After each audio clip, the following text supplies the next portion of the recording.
A gente vai falar agora sobre aquele caso envolvendo o Bruno Henrique, jogador do Flamengo, investigado do cartão à operação policial, como o caso Bruno Henrique se desenrolou. A reportagem é do Igor Siqueira e do Rodrigo Matos. Você está vendo imagens aí do Bruno Henrique, né? Jovem jogador, talentoso, 1 ano e 4 dias separaram os cartões que Bruno Henrique tomou no Flamengo e Santos da chegada da operação da Polícia Federal à casa do jogador num processo de investigação depois do alerta de suspeita de manipulação de partidas. Para o Flamengo, Bruno Henrique disse que é inocente. Ele também disse ao Superior Tribunal de Justiça Desportiva que não participou de manipulação.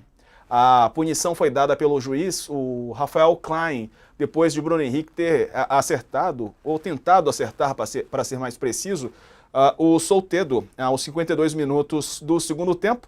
Depois disso, ele reclamou de forma assintosa, né, você está vendo aí, reclamou bastante e tal, e acabou sendo expulso. Ao todo, o caso investigado pelas autoridades públicas tem 10 envolvidos, contando com Bruno Henrique. Tudo começou com 2 empresas que são contratadas para monitorar as apostas esportivas, né? Elas monitoraram uma possível anormalidade, uma movimentação atípica. Depois, a Betano indicou a existência de apostas suspeitas na ocorrência de um cartão amarelo para o Bruno Henrique. Essas apostas eram do valor de até R$6 mil. Outras 2 empresas do ramo, a Galera Bet e a KTO, também tiveram movimentações de apostas nessa punição.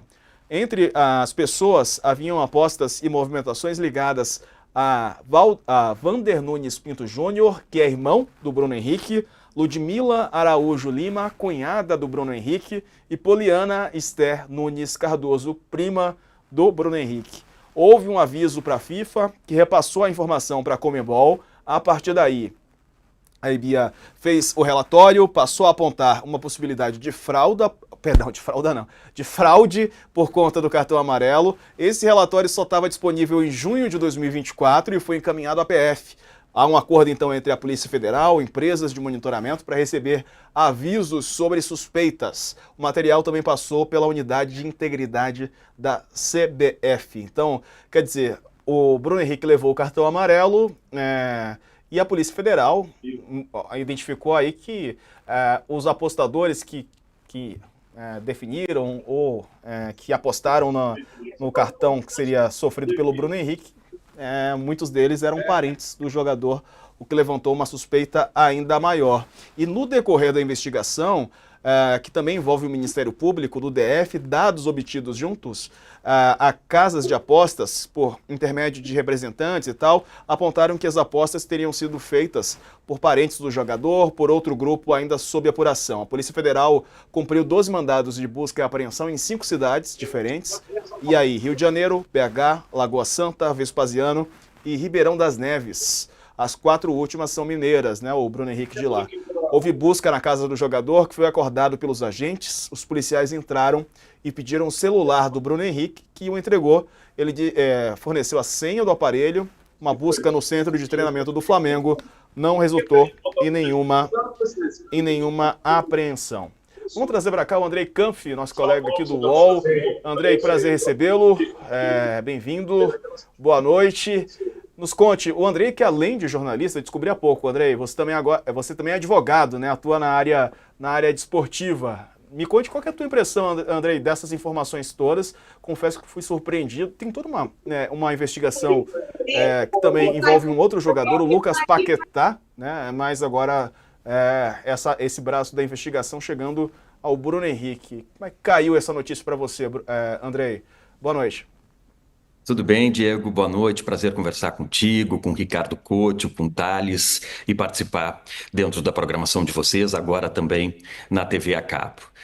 A gente precisa entender que a manipulação de resultado é algo gravíssimo no futebol. Por quê? Porque ela atinge a integridade do jogo. A integridade do jogo é que garante a incerteza do resultado. É que faz o torcedor comprar um ingresso para assistir a uma partida, comprar um pay-per-view para assistir a um jogo, porque ele não sabe o que vai acontecer.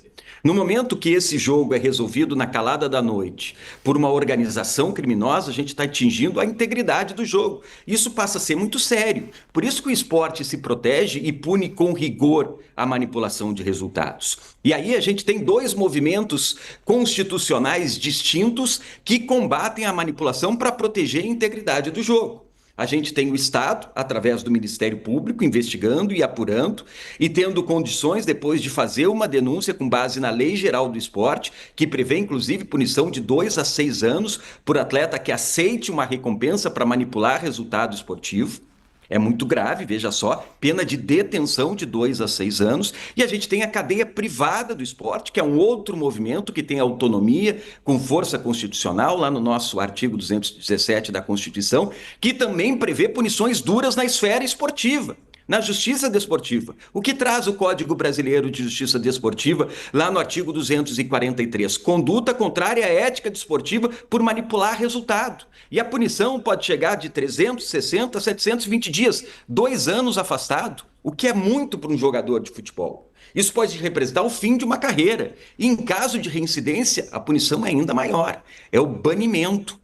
Então o esporte se protege de maneira forte com relação ao combate à violência, à manipulação de resultados no futebol. Então pode haver, sim, comprovados esses fatos, uma punição rigorosa para o Bruno Henrique e pode, dentro da esfera estatal, inclusive com denúncia, por crime e baseado no estatuto, não mais o estatuto do torcedor, mas com base na Lei Geral do Esporte, e ele pode ser condenado à prisão. E também dentro da esfera privada do esporte, uma condenação que pode chegar a alguns jogos, mas pode chegar a 720 dias. Ele não é residente, a gente não fala em banimento nesse caso. Mas o fato que surpreende é que hoje atletas da elite também estão aparecendo em denúncias envolvendo manipulação de resultado. Algo, né, Diego, que a gente imaginava até um tempo atrás que atingiria só os jogadores das camadas inferiores, das divisões inferiores do futebol brasileiro, por causa de uma recompensa financeira que, em função das dificuldades econômicas dele, poderiam representar algo importante. Mas não, ela atinge também a elite do futebol brasileiro.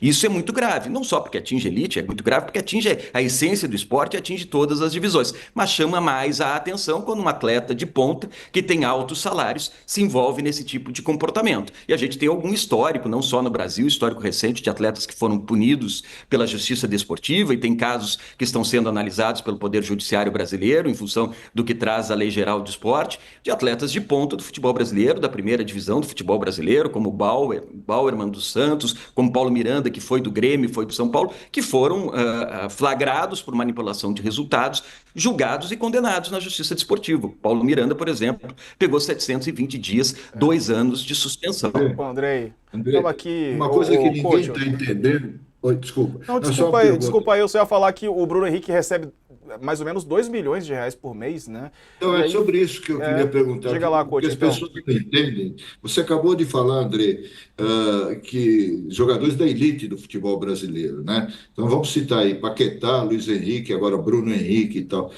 O que ninguém consegue entender é por que esses caras, que além de ser da elite, são milionários, né? Que o Diego lembrou agora, ganha 2 milhões por mês ou mais. Então, o que leva esses caras a se meter em fraudes nas bets?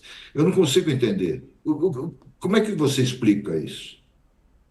Isso está sendo discutido e provocou uma grande reflexão no ambiente esportivo, porque até pouco tempo se imaginava que a manipulação de resultado, né, coach, ela era direcionada e os próprios aliciadores procuravam os jogadores das divisões inferiores, aquele que ganhava 1.000, 2.000 reais. Mas agora se vê, após dessas apurações, que tem o auxílio, obviamente, da ciência e da tecnologia, que faz esse cruzamento, né, de uma conduta suspeita de um atleta com apostas também que não são em conformidade, não são apostas naturais que se via com relação a uma movimentação, a uma atitude daquele atleta. Então, esse cruzamento de dados leva a uma suspeita que depois vai ser investigada. Se chegou na elite, qual é a explicação que eu encontro? Obviamente que está todo mundo pesquisando e refletindo sobre isso.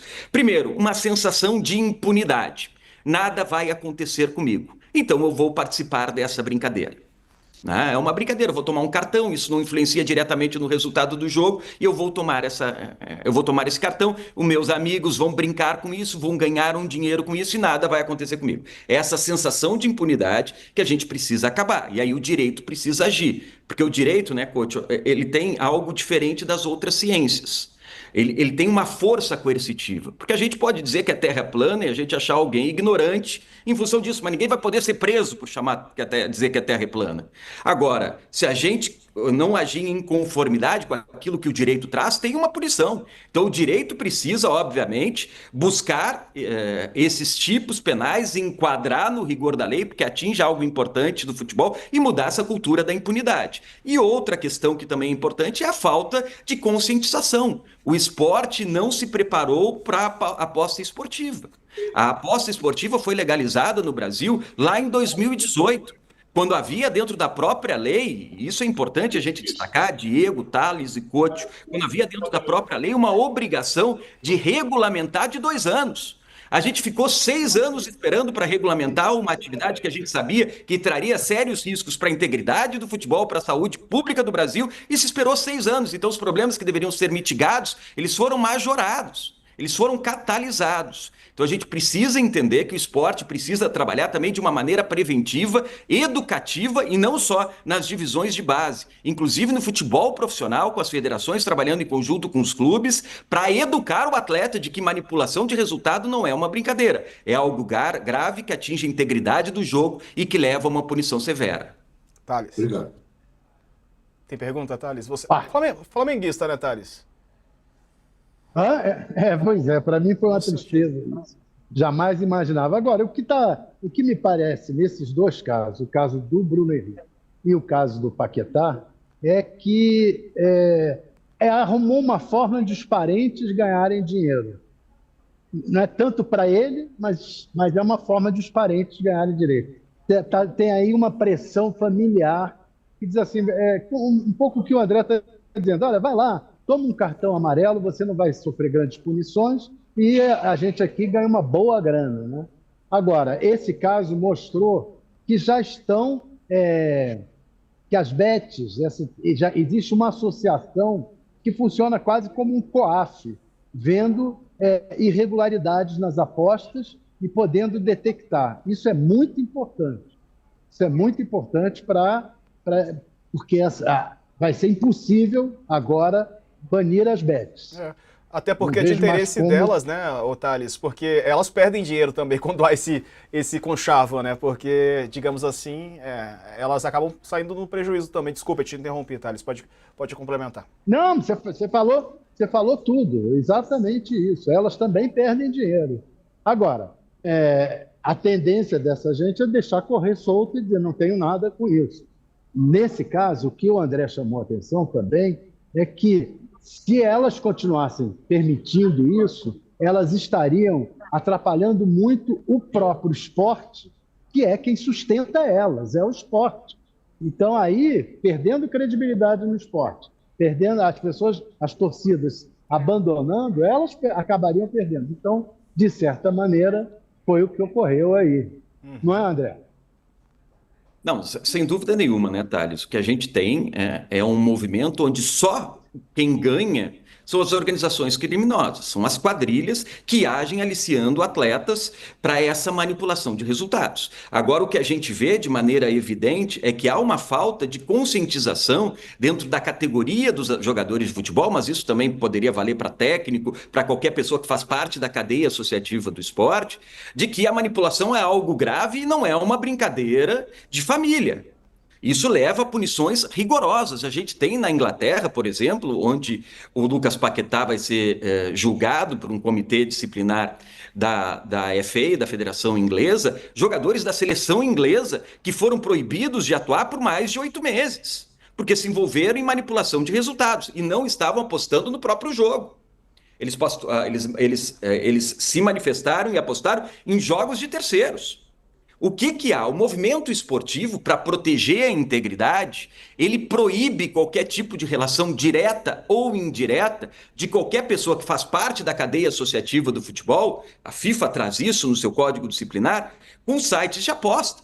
Os clubes têm colocado, e é uma orientação que se dá para os clubes de futebol, colocarem no contrato especial de trabalho esportivo também uma cláusula que proíbe o atleta de qualquer relação direta ou indireta com apostas esportivas, para proteger a integridade. Só que os atletas, muitas vezes, por falta de um trabalho educacional, e educação é tudo, a gente sabe que toda revolução vem a partir da educação. Agora, por falta desse trabalho, pelo futebol não entender a importância de trabalhar desde a Confederação Brasileira de Futebol até as federações estaduais e os clubes, não só os clubes de ponta, mas todos os clubes que, obviamente, têm menos recursos, os clubes das categorias inferiores, e aí é um trabalho que a federação precisa prestar, as federações regionais, de conscientizar o atleta do que representa a manipulação de resultado. Por que isso é importante para o esporte? Por que proteger a integridade é importante? Porque ela garante a incerteza do resultado, que é a alma do esporte. Então, em função disso, se precisa trabalhar, obviamente, com um grande projeto de conscientização com relação a isso. E para evitar a manipulação, você tocou bem nessa questão, a ciência é uma ferramenta fundamental. Se tem hoje ferramentas que apontam condutas suspeitas dos atletas e fazem um link, uma ligação com apostas suspeitas também. E a partir daí, há um plug, há um disparo dessa tecnologia, dessa inteligência artificial que desencadeia uma outra investigação aí mais profunda para se entender se houve mesmo manipulação de resultado. É isso, André. Só para a gente registrar aqui. E esse lance foi muito suspeito, né? Você não achou muito suspeito esse lance? Ele foi lá, deu um totozinho atrás do outro jogador, para pegar mesmo, não para machucar, mas para tomar um cartão. Acho que foi surpreendido pelo segundo cartão e a expulsão, e aí ficou muito irritado. Sem dúvida. Ô, André, a gente precisa já, o tempo está acabando, mas só para a gente registrar, o Bruno Henrique nega, né? É claro que as investigações ainda estão caminhando e tal, ele vai ter direito a se defender e a gente vai acompanhar, né? Ele ainda não foi nem indiciado, né? É apenas uma investigação, o início da investigação, né? Exatamente, o início de uma investigação, obviamente vai ser respeitado a ampla defesa, o contraditório, todo o processo jurídico que garante a Constituição dentro da esfera estatal, desse movimento estatal e de processo que pode vir na esfera criminal com base na Lei Geral de Esporte. Agora, dentro da justiça desportiva, por ser uma justiça que tem força constitucional, a ampla defesa e o contraditório também é respeitado, diferentemente de alguns tribunais arbitrais que a gente tem, como, por exemplo, dentro da Comebol ou dentro da FIFA, em que o contraditório e a ampla defesa não são respeitados, né? Existe um processo mais rápido, mais célere, em que não são respeitados esses direitos que no Brasil são constitucionais e a justiça desportiva precisa respeitar. Claro que não há nada contra o Bruno Henrique ainda provado, mas existe uma denúncia e, obviamente, a gente está tratando aqui da importância do futebol proteger a integridade esportiva. Muito bom, Andrei. Prazer. Volte mais vezes. Para que ele seja inocente. Tomara. Já que ele é flamenguista, eu torço para que ele seja inocente. Eu também torço, viu? Eu não sou flamenguista, mas eu queria que não fosse verdade, né? Porque... Não, é verdade. Ele é um ídolo, né? Um tremendo do jogador. Enfim, uma pena. Andrei, um abraço, meu querido. Até a próxima. Obrigado, Diego, Ricardo, Thales. Prazer conversar com vocês. É só chamar. Valeu.